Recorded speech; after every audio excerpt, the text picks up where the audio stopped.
Welcome to Young Patriots. The International Monetary Fund headquarters in Washington, D.C. had never hosted a meeting quite like this. On March 18, 2025, representatives from 42 African nations sat across from IMF officials, but unlike every previous meeting in the institution's 80-year history, the Africans weren't there to beg for loans, they were there to collect what was theirs. IMF Managing Director Kristalina Georgieva had called the emergency meeting after discovering that African nations collectively owed the IMF $280 billion, but had refused to make their quarterly payments. What she didn't know was that Ibrahim Traore had spent 2 years preparing for this exact moment, gathering evidence that would not just cancel African debt, but destroy the IMF's entire operational model. The trap had been set 6 months earlier when the IMF, desperate to maintain control over African economies, had proposed what they called the Gold Collateral Initiative. The terms seemed generous on the surface. African nations could use their gold reserves as collateral for new development loans at favorable rates. What the fine print revealed, however, was that any missed payment would result in automatic forfeiture of the gold to IMF vaults. Ibrahim had read the proposal and smiled. It was exactly what he had predicted they would do. The meeting began with Georgieva's practice speech about mutual cooperation and sustainable development. She wore a designer suit that cost more than most Africans earned in a year, her perfectly manicured hands gesturing as she explained why Africa needed the IMF's guidance. The Gold Collateral Initiative represents a new chapter in Africa-IMF relations, she said, her tone patronizing. By securing loans with your gold reserves, you'll access capital for development while we ensure fiscal responsibility. Ibrahim sat quietly in the front row, flanked by finance ministers from Nigeria, South Africa, Ghana, and Kenya. They waited for her to finish her presentation, which included colorful charts showing how Africa would prosper under IMF management. When she finished, Ibrahim stood slowly. At 6'2", he towered over the diminutive Georgieva, but it wasn't his height that commanded the room, it was the folder he placed on the table. "Madame Director," he began, his voice calm but carrying an edge that made several IMF officials shift nervously. "Before we discuss your proposal, I have a question. How much gold does the IMF currently hold?" Georgieva seemed puzzled by the question. "Approximately 2,814 metric tons, worth roughly $180 billion at current prices." "And where did this gold come from?" Ibrahim asked. "Member nations' contributions, of course. It's all properly documented." "Is it?" Ibrahim interrupted, opening his folder. "Because I have different documentation." He pulled out a document and projected it on the meeting room screen. It was an internal IMF memo from 1971, marked strictly confidential, destroy after reading. Someone had clearly not followed instructions. The memo detailed Operation Golden Leash, a systematic plan to trap developing nations, particularly African countries, into debt cycles that would force them to surrender their gold reserves. The language was explicit. By structuring loans with impossible repayment terms hidden in complex financial language, we can ensure default and legal seizure of collateral gold. The room erupted in shocked murmurs. Several African delegates stood up in anger. Georgieva's face went pale. This must be fake," she stammered. Fake? Ibrahim pulled out more documents. "Here's the 1976 implementation report, 1982 progress review, 1994 expansion proposal, 2008 modernization plan. and my favorite, the 2019 briefing where you personally, Madam Director, approved Phase 7, the final harvest." The document clearly showed Georgieva's signature on a plan to seize all African gold reserves by 2030 through manufactured debt crises. But Ibrahim was just getting started. Let's discuss specific cases. Ghana, 1983. The IMF provided a $1 billion loan with a floating interest rate tied to a basket of currencies you knew would spike. When Ghana couldn't pay, you took 45 tons of gold. The loan was worth $1 billion. The gold is now worth $3 billion. He continued methodically. Nigeria, 1991. Senegal, 1998. Zimbabwe, 2003. Each time the pattern is identical. Impossible loan terms, manufactured default, gold seizure. Over 50 years, the IMF has stolen approximately 1,200 tons of African gold through this scheme. The African delegates were now on their feet, shouting accusations. Security moved to restore order, but Ibrahim raised his hand and his colleagues sat down. "But here's what you don't know, Madam Director," Ibrahim said, his voice dropping to almost a whisper that somehow carried through the room. "Every piece of gold you took from Africa was marked Georgieva looked confused. Marked? What do you mean? Ibrahim smiled. In 2018, African nations began treating their gold reserves with a harmless but permanent isotope marker. It's invisible, undetectable by normal means, but with the right equipment, he pulled out a handheld device. We can identify every bar, every coin, every ounce of African gold no matter where it is. He turned on the device and pointed it at the IMF's ceremonial gold bar displayed in a case on the wall. It beeped immediately, showing origin, Ghana 1983, legally seized. The implications hit everyone simultaneously. If African gold could be traced, then every central bank, every private vault, every reserve in the world could be audited for stolen African gold. We've already scanned the Federal Reserve, Bank of England, and Swiss National Bank, Ibrahim continued. Would you like to know how much stolen African gold they're holding? Before she could answer, the door burst open. The IMF's chief legal counsel rushed in with a team of lawyers. Madame Director, we have a situation. 42 African nations have filed simultaneous lawsuits in the International Court of Justice. They're demanding return of all gold plus compound interest dating back to each seizure. Ibrahim pulled out a calculator. At standard interest rates, the 1,200 tons of gold you stole plus interest comes to approximately $500 billion. But that's not what we want. Georgieva, recovering some composure, asked, "What do you want?" "Everything," Ibrahim replied simply. "Every ounce of gold the IMF holds, all 2,814 tons. Consider it partial payment for 50 years of economic terrorism." "That's absurd," Georgieva protested. "That gold belongs to all member nations." "Member nations that participated in the theft," Ibrahim corrected. "We've identified which countries received portions of stolen African gold. Would they like their citizens to know they're holding stolen property?" The threat was clear. If this went public, dozens of governments would face outrage from their own people. The IMF's executive board member from France tried to salvage the situation. "Surely we can negotiate." Ibrahim cut him off. "The negotiation is simple. Transfer all IMF gold to the African Central Reserve Bank by month's end, or we release everything. Every document, every communication, every name involved in Operation Golden Leash. Your careers won't just end, you'll face prosecution for theft, fraud, and conspiracy." He pulled out his phone and showed a timer. "You have 72 hours to agree. Every hour you delay, we release one document to the press. The first goes out in 58 minutes. The room fell silent, except for the ticking of the ornate clock on the wall. Georgieva looked around the table at her board members, seeing panic in their eyes. The IMF had survived many crises, but this was different. This wasn't about economics, it was about crime. "We need to consult with member governments," she said weakly. "You have 72 hours, Ibrahim repeated. He stood to leave, then turned back. "Oh, and Madam Director, that suit you're wearing? The gold buttons are Ethiopian gold, stolen in 1974. We want those back too." As the African delegation filed out, A left behind a room in chaos. IMF officials were frantically calling their governments, their lawyers, their public relations teams, but everyone knew the truth. They had been caught. What happened over the next 72 hours redefined global finance.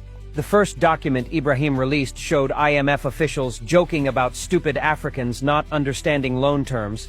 The second revealed coordination between the IMF and mining companies to undervalue African gold. The third exposed IMF employees' personal Swiss accounts filled with kickbacks from gold seizures. By hour 48, protests had erupted outside IMF headquarters, not just African protesters, but Americans, Europeans, Asians, all outraged that an institution supposedly dedicated to stability had been running a theft ring. The U.S. Treasury Secretary called Ibrahim directly. "President Traoré, surely we can find a solution that doesn't destroy the entire international financial system."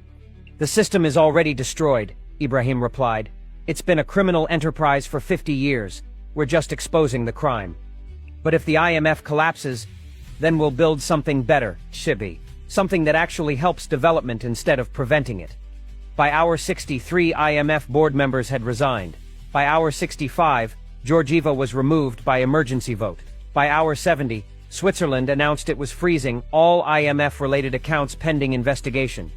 At hour 71, with 1 hour remaining, the IMF's emergency director called Ibrahim. "We agree to your terms. All gold will be transferred." And, Ibrahim prompted, "And what else?" "The admission. full public admission of Operation Golden Leash, with apologies to every affected nation. The silence on the line stretched for 30 seconds. Finally agreed.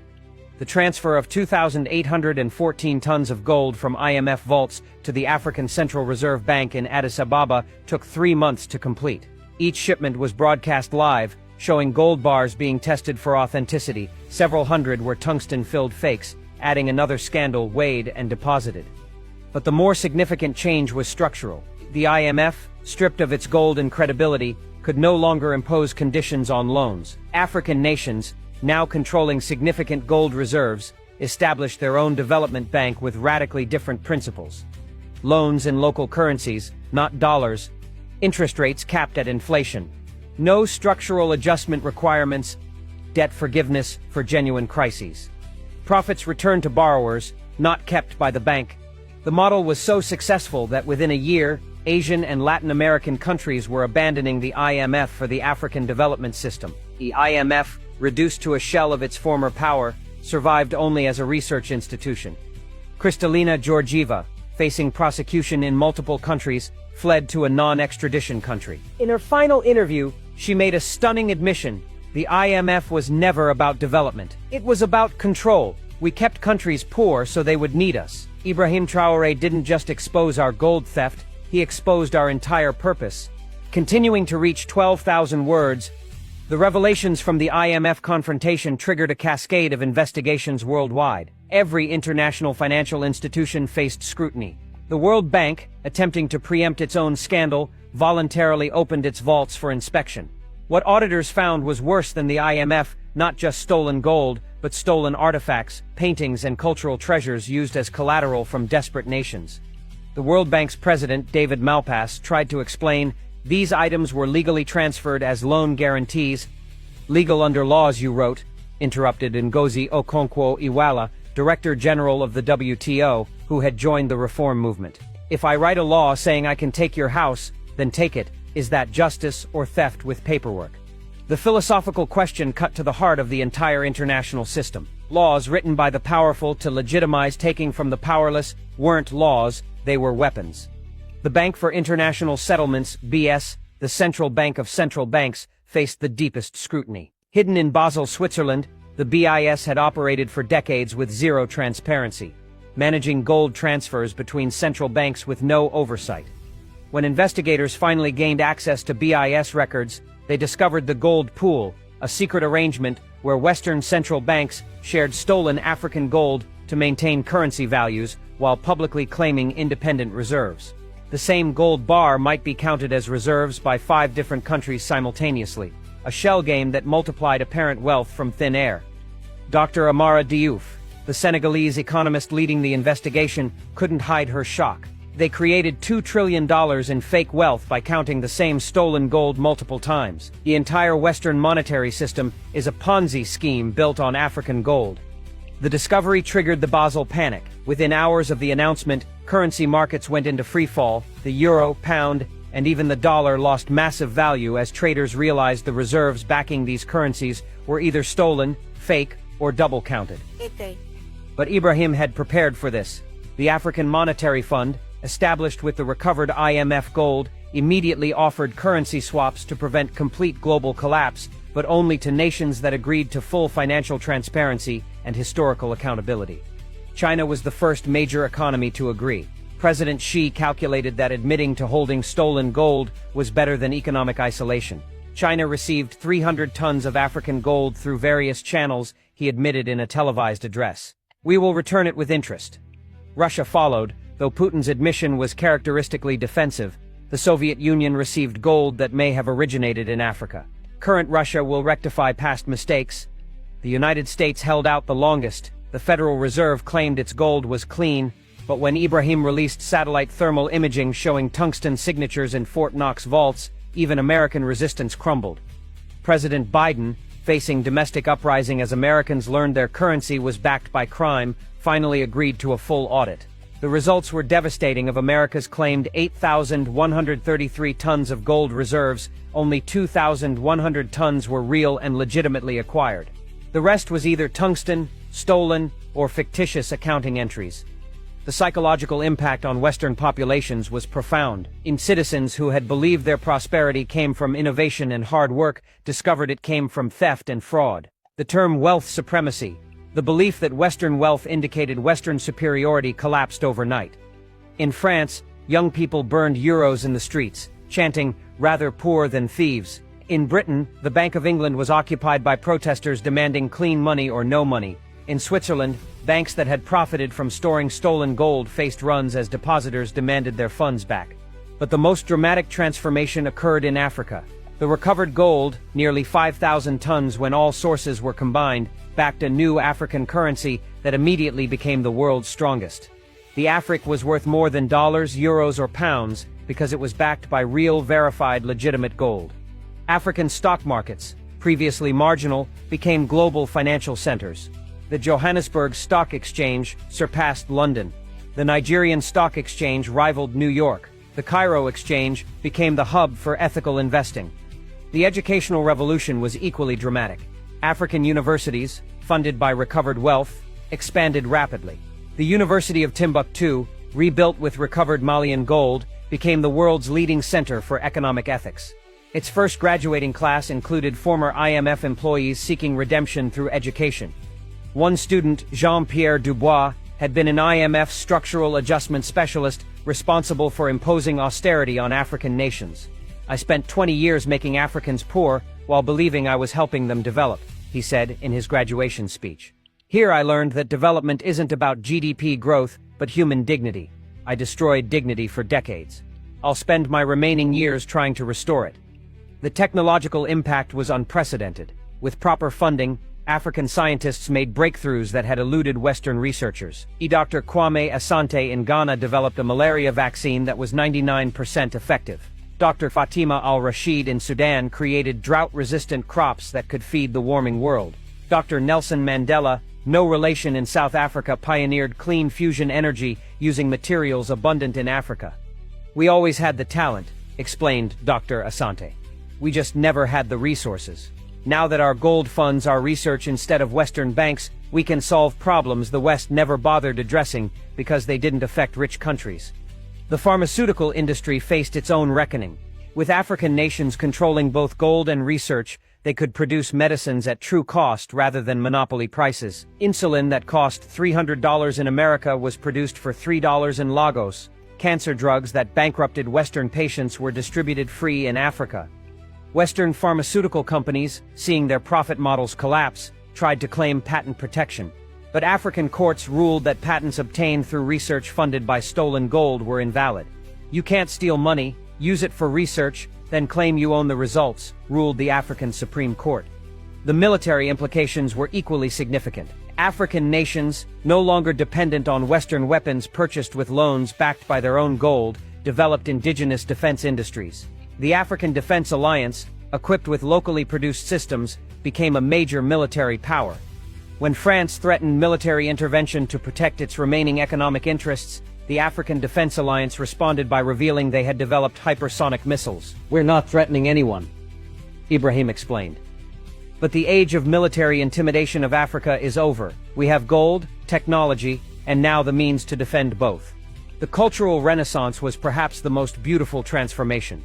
African artists, writers, and filmmakers, no longer constrained by poverty or Western gatekeepers, produced works that redefined global culture. The Nobel Prize for Literature went to a Burkinabe poet who wrote in Moor, not French. The Oscar for Best Picture went to a film made entirely in Africa with African funding. Western cultural institutions, used to being arbiters of quality, found themselves irrelevant. The Cannes Film Festival was overshadowed by the Lagos Film Festival. The Booker Prize was eclipsed by the Chinua Achebe Award. The Grammy Awards lost significance compared to the All-Africa Music Awards. "Culture follows economic power," explained Nigerian filmmaker Adora Okafor. "When we were poor, our stories were filtered through Western perspectives. Now we tell our own story." Thank you for standing with us, for standing with the truth, and for standing with President Ibrahim Traore. In these trying times, your voice is powerful. Don't just watch, be part of the movement. Subscribe to stay updated, share to awaken others, and head to the comment section. Tell us how you feel. what you believe, and what Africa means to you. Together we are louder. Together we are stronger. This is Young Patriots TV, and you are the